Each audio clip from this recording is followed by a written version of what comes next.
हजारों की संख्या में, मैं हजार नहीं कहूंगा, यहाँ की ताकत देख के लग रहा है कि लाखों की संख्या में जिस तरह आप यहाँ आए हैं, अगर आप अपनी वोट को संगठित होकर आजाद समाज पार्टी को दो, तो मैं गारंटी से कहता हूं कि किसी सामंतवादी में इतनी हिम्मत नहीं बचेगी कि वो हमारी बहन बेटियों की तरफ आंख उठा के देख ले, वो हमारे बच्चों की तरफ आंख उठा के देख ले।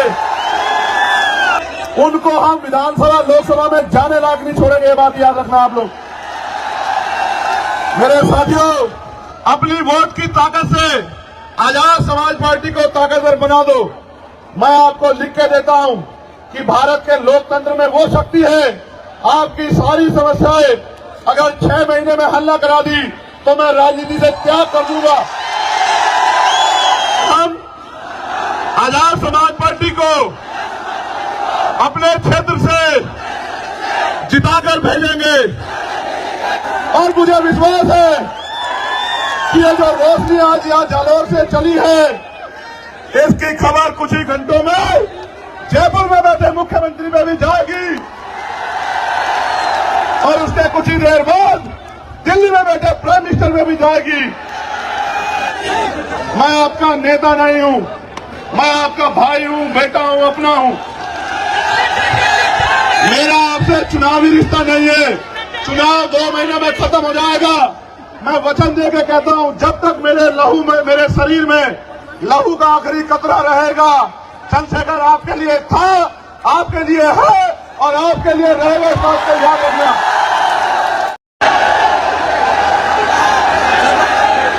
अगर आप इसी उत्साह में रहोगे तो फिर बात कैसे रखी जाएगी, आप बताओ। आप अगर थोड़ा सा उत्साह थोड़ी देर के लिए कम करोगे और शांत हो जाओगे, तभी बात रखी जाएगी, तभी आप तक हमारी बात आ पाएगी। तो मैं अपने प्यारे भाइयों से, साथियों से आग्रह करूंगा कि वो जहां हैं वहीं बैठ जाएं, क्योंकि अगर वो बैठ जाएंगे तो अपनी बात को रखने में थोड़ा सा आनंद आ जाएगा, और अगर नहीं बैठेंगे तो समझ ही नहीं आएगा। कोई किसी को मत कहो, मैं उनसे खुद आग्रह कर रहा हूं कि वो बैठ जाएं। मैं अपने भाइयों से आग्रह कर रहा हूं कि वो बैठ जाएं।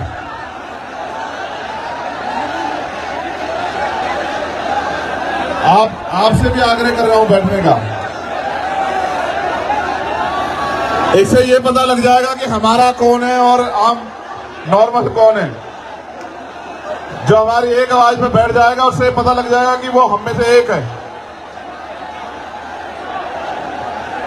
बहुत जल्दी कीजिए, मुश्किल से 20 सेकंड बाकी आप लोगों के पास। ये इधर जो लोग हैं,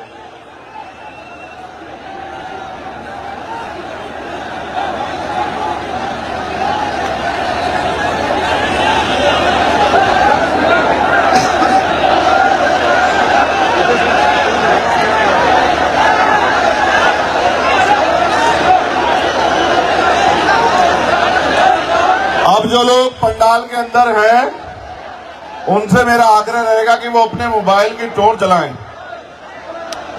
क्योंकि प्रोग्राम तो दिन का था, आते आते रात हो गई, तो अब आपको ही रोशनी करनी पड़ेगी। आप जहां भी हैं अपनी मोबाइल की लाइट जला लें, आप जहां तक भी हैं, जो ये पता लग जाए कि हमारे लोग कहां कहां तक हैं।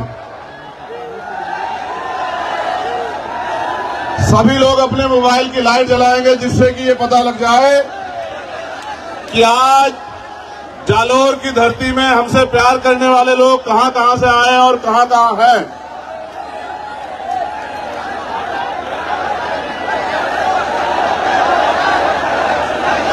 चलो शुरू करते हैं। अभी नहीं जला के रखो, ये अच्छा लग रहा है।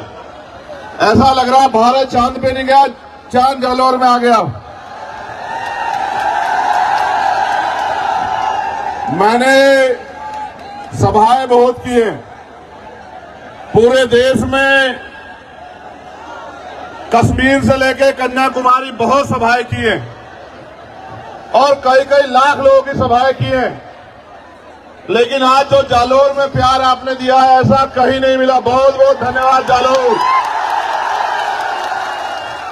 और इतना प्यार मत दो कि ऐसा ना हो मेरा मन कर जाए जालौर में रहने का। और अगर कहीं मेरा मन कर गया जालोर में रहने का तो गैर बराबरी मानने वाले लोगों के लिए अच्छा नहीं होगा। मेरे प्यारे साथियों, सम्मानित बहनों, बच्चियों, माओ, बुजुर्गों, नौजवानों, मैं समय समय पे भारत की धरती पे जन्मे सभी संतों, गुरुओं, महापुरुषों, वीरांगनाओं को नमन करता हूं।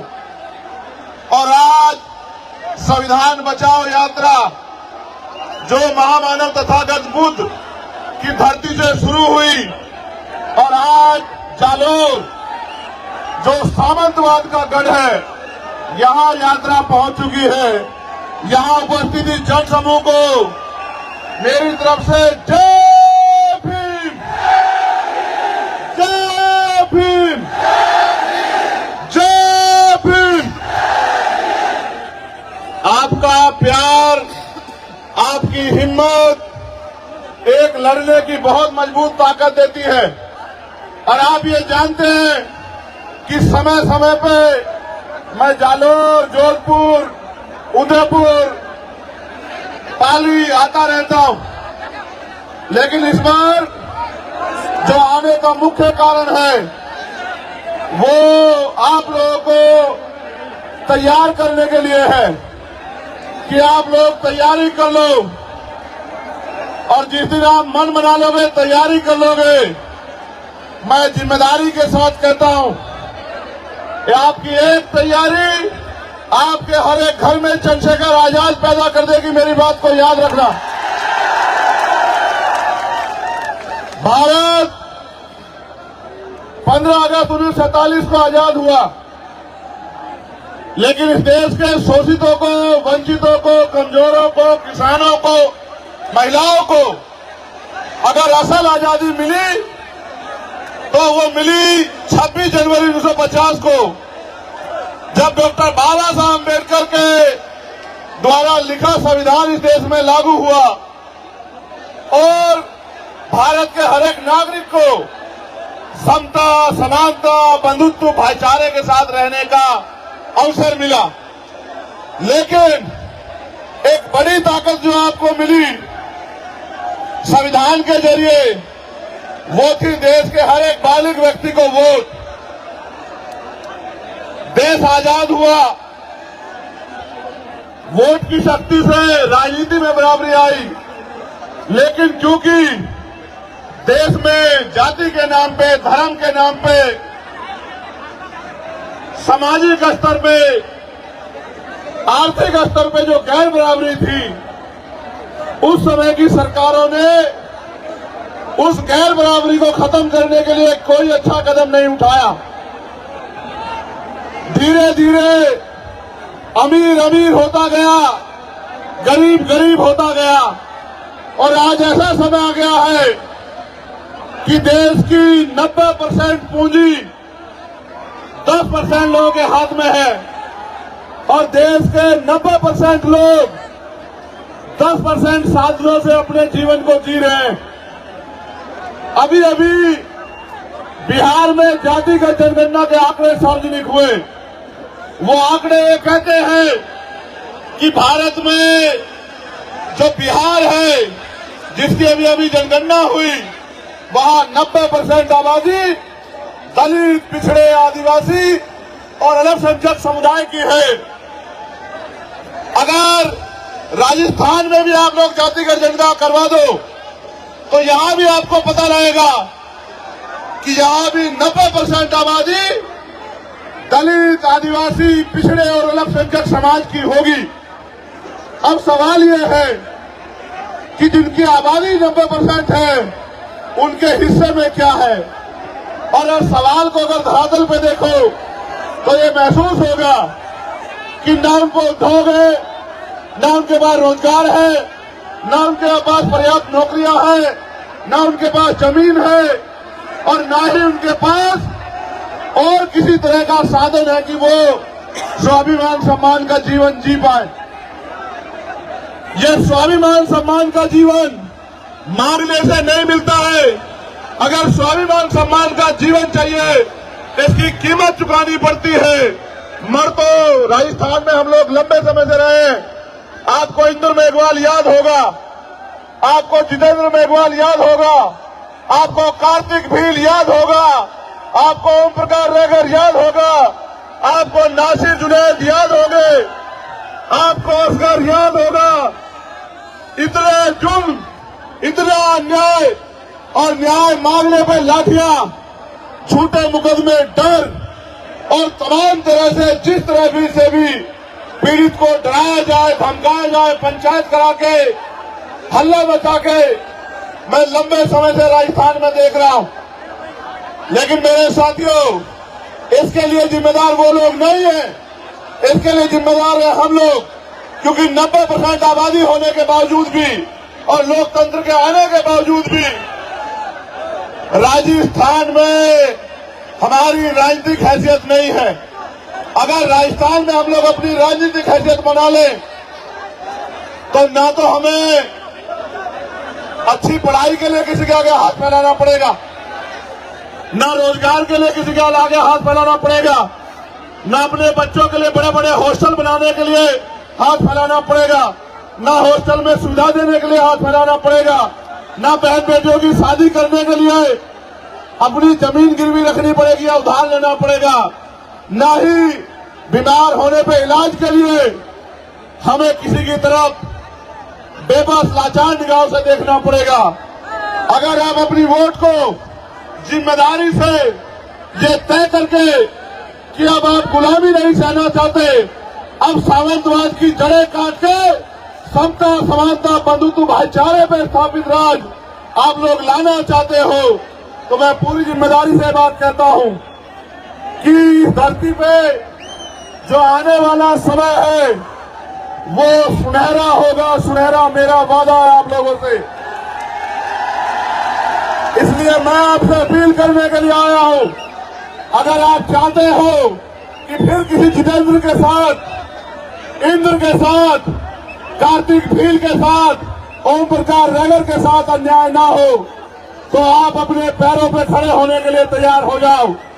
जिस तरह से आज हजारों की संख्या में, मैं हजार नहीं कहूंगा, यहाँ की ताकत देख के लग रहा है कि लाखों की संख्या में जिस तरह आप यहाँ आए हैं, अगर आप अपनी वोट को संगठित होकर आजाद समाज पार्टी को दो, तो मैं गारंटी से कहता हूं कि किसी सामंतवादी में इतनी हिम्मत नहीं बचेगी कि वो हमारी बहन बेटियों की तरफ आंख उठा के देख ले, वो हमारे बच्चों की तरफ आंख उठा के देख ले। ये कोई मुश्किल काम नहीं है मेरे लोगों, ये बहुत आसान काम है। आसान इसलिए है कि पहले जब राजतंत्र था तो तलवारें चलती थी, भाले चलते थे, हाथी घोड़ों पे युद्ध होता था। आज लोकतंत्र में सिर्फ ईवीएम का बटन दबाना है। अगर आप अपने अंगूठे को तैयार कर दो और अपने साथियों को भी कह दो कि अंगूठा मजबूत कर लो। पहले सामंतवादी ये अंगूठा आपकी जमीन लूटने के लिए लगवाया करते थे, आज ये अंगूठा आपकी तकदीर बदलने के लिए लगेगा। अगर आपने फैसला लिया तो मैं जिम्मेदारी से कहता हूं कि आने वाला कल आपका होगा, आने वाला समय कमजोरों का होगा, किसानों का होगा, महिलाओं का होगा, नौजवानों का होगा। इसलिए मैं आपसे अपील करता हूं, एक समस्या भी मेरे सामने रखी गई है। मुझे बताया गया है कि इस क्षेत्र में पानी की बड़ी कमी है। मैं मीडिया के साथियों से कहूंगा कि मेरी बाकी खबर चलाना है ना चलाना, लेकिन मेरी इस बात को जरूर उठाना, क्योंकि ये जन समस्या है और यहाँ के लोग, हर जाति धर्म के लोग इस समस्या से पीड़ित हैं कि सन 1966 में राजस्थान में गुजरात के समझौते से माही बेसिन पर कडाना बांध निर्माण का समझौता हुआ था, जिसमें शर्त रखी गई थी कि सिरोही, जालोर, बाड़मेर के किसानों को खेती के लिए और पीने के लिए 127 टीएमसी पानी दिया जाएगा। कालांतर में बांध का निर्माण हुआ और 132 गांव बांसवाड़ा के डूब गए। 45 किलोमीटर का एरिया राजस्थान का बांध क्षेत्र में चला गया। 2002 में नरेंद्र मोदी ने सुजलाम सुफलाम की कच्ची नहरें 320 किलोमीटर की बना दी और अब पानी नहीं दे रहे, जो हक का पानी मिलता था, जिसका वादा हुआ था 127 टीएमसी पानी का। स्थानीय किसान संगठन ने जब 121 आरटीआई लगाकर उच्च न्यायालय गया तो पता चला 17 जवाई बांध पाली जितना पानी हर वर्ष बरसात में खंभात की खाड़ी के समुद्र में बहकर जा रहा है, लेकिन राजस्थान के पश्चिमी जिले को नहीं दिया जा रहा है। और यहाँ के जो केंद्र के जल शक्ति मंत्री हैं भैरव सिंह सिखात, वो उसमें रंगा डाल रहे हैं। मैं आपसे वादा करके कहता हूं, अगर आपने इस क्षेत्र से, इन जिलों से आजाद समाज पार्टी को ताकत देने का काम किया, मेरा वचन है आपको कि ये जो पानी की समस्या है इसको हम लोग खत्म करके दिखाएंगे। और जो भी इसके बीच में आएगा, चाहे वो मंत्री जी हो केंद्र के या राजस्थान सरकार के, उनको हम विधानसभा लोकसभा में जाने लायक नहीं छोड़ेंगे। ये बात याद रखना आप लोग। मेरे साथियों, आपका जो गुस्सा मैंने देखा, लेकिन मेरी इस बात पे गौर करो। आपकी सारी समस्याएं एक कागज पे लिख के और लिफाफा पैक करके आप मुझे दे दो और अपनी वोट की ताकत से आजाद समाज पार्टी को ताकतवर बना दो। मैं आपको लिख के देता हूं कि भारत के लोकतंत्र में वो शक्ति है, आपकी सारी समस्याएं अगर 6 महीने में हल न करा दी तो मैं राजनीति से त्याग कर दूंगा। मेरी इस बात पे गौर करो। बाबा साहब अम्बेडकर ने कहा कि राजनीतिक सत्ता वो चाबी है जो आपके सारे ताले खोल सकती है, आपकी सारी समस्याओं का हल कर सकती है। और मान्यवर काशीराम साहब ने कहा, जिसका दल नहीं होता उसके पास बल नहीं होता, और जिसके पास बल नहीं होता उसकी समस्याओं का हल नहीं होता। अगर आप अपनी समस्याओं का हल चाहते हो, सीना तान के इस क्षेत्र में जीना चाहते हो, रोजगार चाहते हो, जमीन चाहते हो, स्वाभिमान सम्मान का जीवन चाहते हो, जुल्म जातीय अत्याचार से मुक्ति चाहते हो, तो दोनों हाथ उठा के ऐसे मेरे साथ संकल्प करो कि इस बार हम, आवाज में लगा के संकल्प करो कि इस बार हम आजाद समाज पार्टी को अपने क्षेत्र से जिताकर भेजेंगे, ताकत हिम्मत देकर भेजेंगे। आप ये जानते हो, नहीं, मेरी बात पर गौर करो। क्या कभी है कोई ऐसा मसला हुआ जब आप पे आंच उठी और चंद्रशेखर आजाद ने आपकी लड़ाई न लड़ी हो? पूरी जिम्मेदारी से बताओ मेरे लोगों। आपको पता है, जब मैं जालौर आया 4 बार मुझे यहां से उठा के यहां की सरकार ने दिल्ली भेज दिया, एयरपोर्ट से वापस भेज दिया। 3 बार गाड़ी से लेके गए, 1 बार लेके गए, मैंने उनको वहीं छोड़ा पुलिस के लोगों से, फ्लाइट से बैठा, फिर वापस आ गया। यहाँ के अधिकारियों ने मुझसे माथा पीट के कहा कि यहाँ के नेता जिनको ये वोट देते हैं वो उनकी तरफ देखना भी नहीं चाहते, आप किस मिट्टी के बने हो। मैंने उनसे एक बात कही, गौर करना, कि उनका उनसे राजनीति का रिश्ता है, मेरा इन लोगों से खून का रिश्ता है। खून कहीं रहता हो और खून कहीं से भी बहे, खून को खून की आती है। जब तक मैं इस क्षेत्र में, क्योंकि देश तो आजाद लगभग हो गया है, इस क्षेत्र में अभी सामंतवादी सोच के लोग सुधारने का काम नहीं कर रहे। आपकी वोट की शक्ति जहां हमें ताकतवर करेगी वहां उनको कमजोर भी करेगी, और जब वो लोग कमजोर होंगे तभी उनको समझ आएगा कि किसी कमजोर को सताया नहीं करते।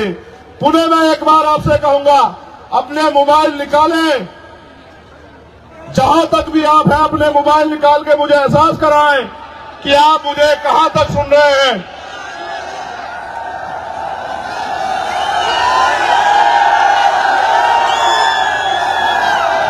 इधर वाले नहीं निकाल रहे मोबाइल, ये हमारे साथ नहीं है क्या?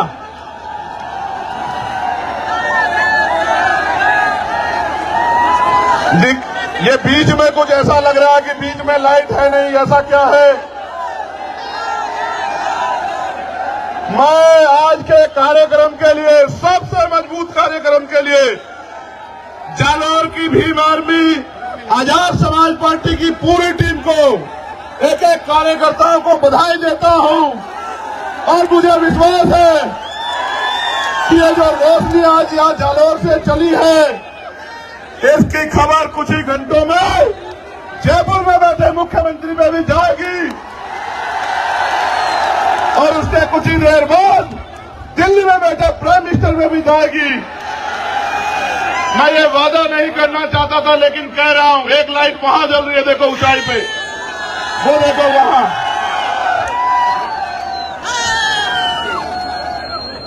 मैं आपसे वादा करके कहना चाहता हूं, मैं आपका नेता नहीं हूं, मैं आपका भाई हूं, बेटा हूं, अपना हूं।